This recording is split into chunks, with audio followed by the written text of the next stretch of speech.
Magandang hapon po sa inyo lahat, mga kabote. O magandang gabi sa atin sa Batangas. Kami po nagse-celebrate din ng konti ng Batangas City Day. Ito po ano ng Batangas City Cavaliers dito sa Rome, mga kabote. Yung pong mga sa atin, mga grupo, binabati ko po tulad ng UCCP, UCCP Batangas Lions Club. Ayan. Shout out po sa mga grupong yan, mga kabote. Kami po ay nandito sa Roma at sineselebrate po namin. Papakita ko po sa inyo ng mga ilan namin kasama rito dahil ang marami po ay kasama na ng mga employer sa kanilang mga amo. Ayan. Ihaw-ihaw. Ganda ng lugar nito. Okay lang, maganda rin naman. Ba't walang ano ito, arkilado? No, hindi. Hindi, parko. Parto? Parko ito. Kanin kuya. Ano yung kanin? Kain kayo, kain. Patakapos nga. Ha? Ulitin ko po, ito po yung aming magaling dito na player, si Michael Anyon. Yung pong hipag ko, Hey, cats! nasayaw po, yung esme ko, naka-wheelchair. Ito po naman, dati naming presidente din ng Batangas namin dito, Cavaliers. At ito daw naman may news na bago. Baka kilala ninyo, mga kabote.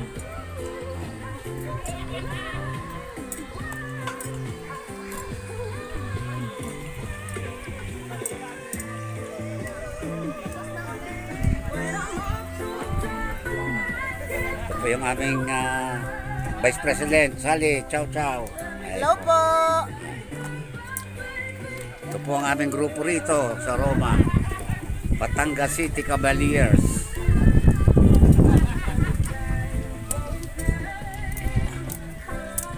Rome, Italy. Nuulit ko po yung binabati ko po mga taga UCCP Batangas, ang Batangas Lions Club. Ito naman po, siyempre mga kabote, hindi mawawala ang inuman ng mga taga Batangas. Ito mga kabote, tingnan ninyo. Ito naman po ang aming presidente ngayon, si Nilo de Castro po. O ito naman po ay si Arcel. Presidente naman po ito ng Lemery. Ciao. Ciao mga kabote, kamo. Ciao, mga kabote, ciao! Ito naman ang mga kasama namin sa Batangas City at saka mga bibi po ito. Ang iba, Batangas Barsitania, mga kabote. Siguro rin sa karate si Tutoy. Siguro kilala nyo ang iba rito. Mamaya. Ito, may alak at beer. Sabihin pa, nandito naman sa Ikangay Abroad. Sasabihin naman diya sa atin sa Pilipinas, may mga pera, pero ang totoo po, mga walain din po. Napakahirap magkudkud ng Ilyodoro, mga kabote. At siyempre, hindi rin mawawala ang pagmamadyong. Alam nyo naman, ito. Ito mga kabote. Ito, utol ko. Si Henry po. Ayan po naman. Si Barakong Biyo po yan. Si Mabiyo. Kilala nyo siguro yung nakasigarilyo yan. Si Mr. Michael yan. Hindi po Michael Yang, ha. Hindi po Ichik yan, Pilipino. Ito po. Nako. Siguradong kilala nyo to. Si Paren Joey po. Ano pare, magkano na ating hatian dyan? Talo na nga ng 10. At tig-5 na tayo, ibig sabihin. Ha? Ate ka tayo. May Sige, isa, ate. Eh, sabi ko sa iyo, kung ano hati din kami ni Utol, eh, di wala problema. Yun lang. Hati na lang ako sa inyo lahat, kung gano'n. Ay, sasuluhin mo na.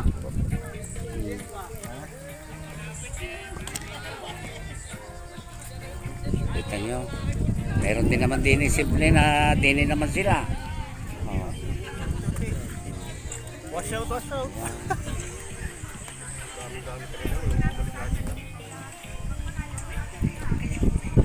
Tingin ikaw kabuti. Ayan. Para makita naman ng mga kabuti natin sa Pilipinas. Ha? Okay. Request ka lang sa akin at siguradong andito po kami sa piyatsang ito. Ay, solo-solo namin. Dahil po mga nasa dagat na po ang marami.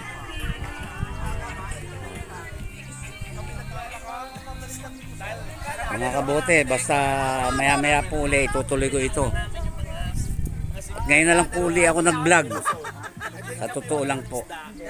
Dahil nga po ng Batangas City Day, ngayon po namin na ginaganap, araw ng linggo, 28 po.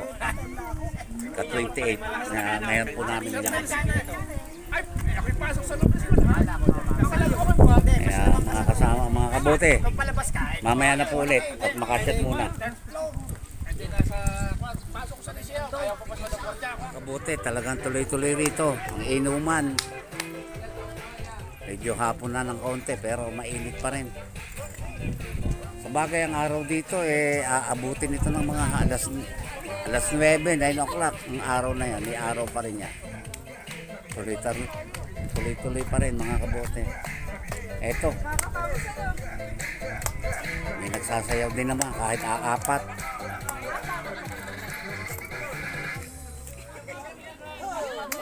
Yan, natapos din mga kabote ang sayaw nila. Tuloy-tuloy. Pagka ganito kainit, talagang maganda rito sa mga parko, sa mga park ba. May hangin.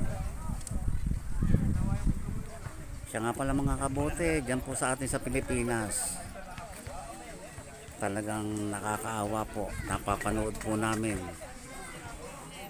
ang nangyayari diyan. Ano bang nangyayari na po sa atin sa Pilipinas. Eto.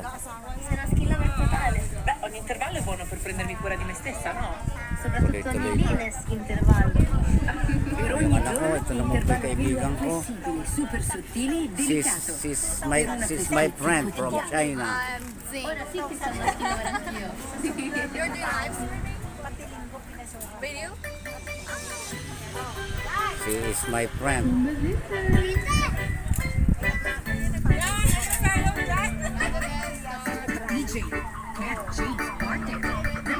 Kaya nga pala mga kabote, ulitin ko po, siguro dapat pong kumilos talaga si Congressman Marcoleta. Sa totoo lang. Yan po ang dapat nating maging senador at dapat siya po ang pagsamasamahan natin.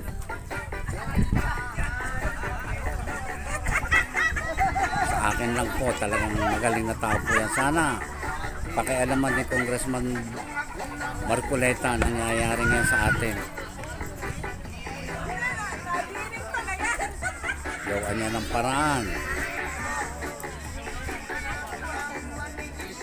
Nakausapin ang mga dapat kausapin. Kung ano ang dapat. Sa totoo lang. Kayo mga kabote, wag po kayong padadala sa mga kaunting ayuda lamang. Dapat nyo pong malaman kung paano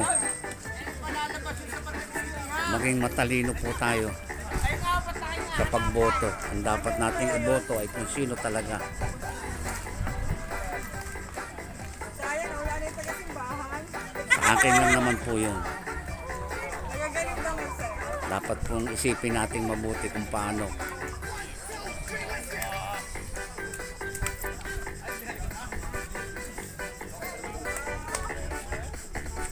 Sa akin nga pala pong mga naging subscriber o pinagpapasalamat sa kanilang lahat. na kahit po yung aking mga huling video, 2021 pa yata yun. Ay andyan pa rin po sila. Salamat po sa kanilang lahat.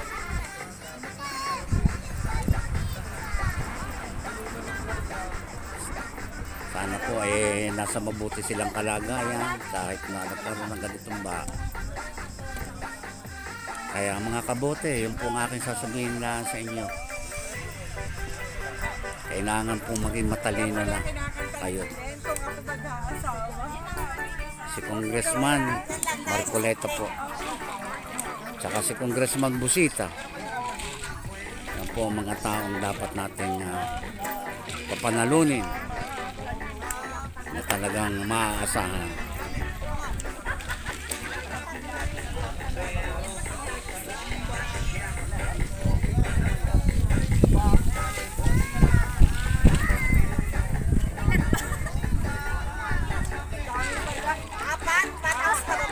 Konti lang po kami ngayon kasi alam niyo naman, summer job na po rito. Marami po kasama na ng employer.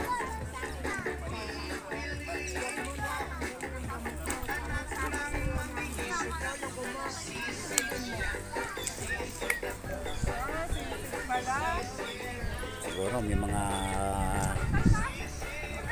kilala po kayo rito.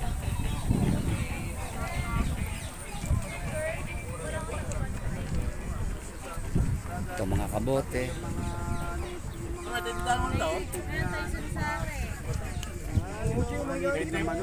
Saka yung mga itim na baboy. Ciao ciao sa mga kabote. Ito talaga ang kabote. Mga kabote. Shout out. Uy, Akin! Lalabas lang sa'yo. Oh, lalaki. Shout out mga kabote. Yun. Shout out. Kabote. Marcoleta tayo, Congressman Marcoleta tsaka Busita. Ng mga maaasahan. Happy anniversary. Lala namin yan. Arsap ako. Arsap. Membro ko na. Yan natin busita. Yan, Marcoleta at Busita tayo. Yan ang mga maaasahan. Happy anniversary. Ano ba sa... Nag-member ka ng Arsap? Ay, nang ano. Hindi, sabihin mo na lang, birthday na anak ka. Yan po mga kabote ang ating dapat pag-ukulan ng pansin. Yung dalawa na yan. Sige po mga kabote, mamaya na lang po ulit. Yung pong mga nag-subscribe po sa akin nung una pa, salamat po sa inyo lahat. Salamat po. Salamat po. Eto mga kabote, kadarating lang po namin dito sa bahay. Kapag palitan naman po ng suot. Galing nga po dun sa parko, sa park. Dahil nga po ginanap namin yung aming Batangas City Day na ang Batangas City Day po kasi July 23, Martes yun, kaya ginanap po namin ngayon Linggo 28. Medyo kukonti nga lang po kami dahil kasama na po ng employer yung ating ibang mga kamiyembro, ating mga kabatang. Pero okay lang naman po, masaya din naman po kami ron na nagkasama-sama, nag-ihaw-ihaw, kanya-kanyang dala ng pagkain, marami rin naman po kami.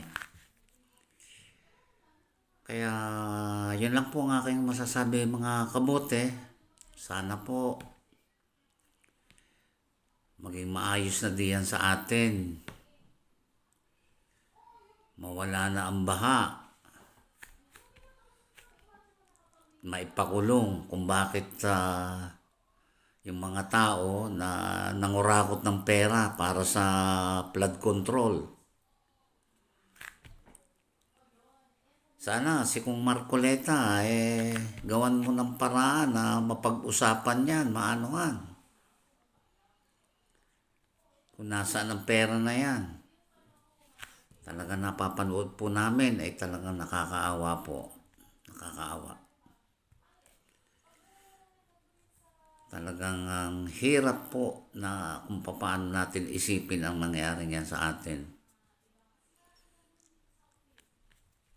Nang dahil lamang po sa mga inaasahan ng gobyerno na may pera namang pondo para dyan, ay saan po napunta? Hindi po ba? Kaya mga kabote, ang masasabi ko po sa inyo, ayusin po natin ang ating paglalagay, pagboto sa mga politikong pulpul. Nang tuwagis talaga. Talaga pong hindi ko po maisip kung paano. Sa bagay, tulad po naman namin, wala naman po kaming maitulong ng kung ano dyan. Isipin nyo sa laki naman ng pera. Alam mo yung totoong yan, yung ginagastos na yan na para sa flood control. Kung ibinibigay na lang sa mga bawat mamamayan, binibigyan ng taga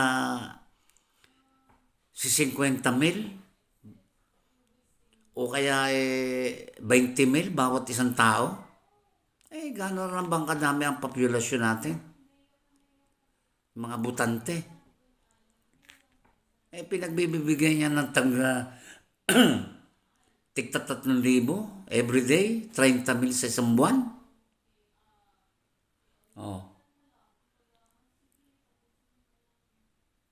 At sabihin na, pag may kaunting diferensya dyan, pag may baha, bahala na kayo kasi meron naman kayong perang bigay ang gobyerno para sa inyo. Ganun lang. Hindi, instead na ipundo sa mga opisyal na yan, ibigay na lang sa mga tao, individual. Di po ba? Diyos ko po. Pinagbibigyan ng tigsa 10,000 araw-araw. Magkano lang yun sa isang taon?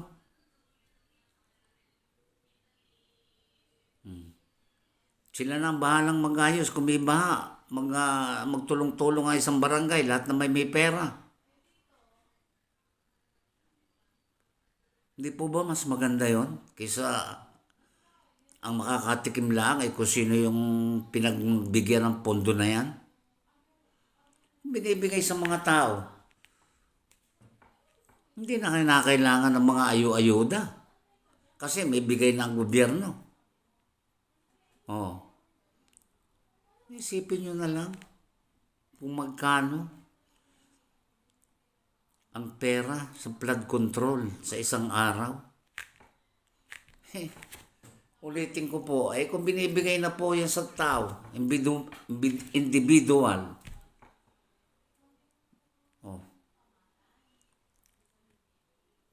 wala nang maireklamo sila kasi binibigay na.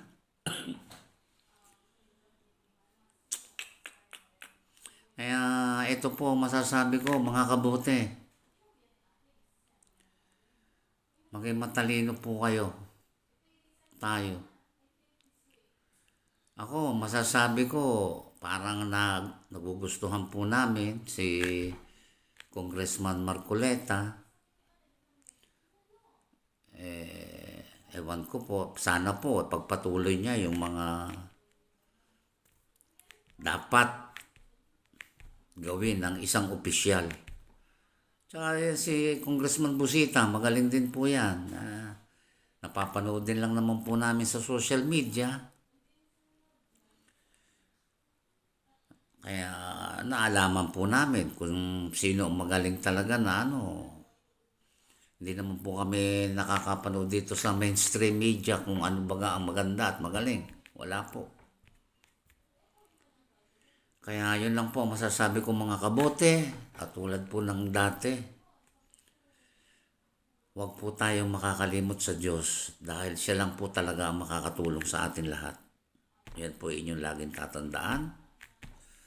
At yan po ang lagi kong sinasabi sa ating lahat. Kaya mga kabote, ako po nagpapasalamat nga po pala uli. Doon po sa mga dati pong nag-subscribe po sa akin at dahil hanggang ngayon po andyan pa sila. Maraming salamat po sa kanilang lahat. Doon po sa mga hindi ko na po uli-ulitin, siguro sa susunod baka maulit ko, pero shout out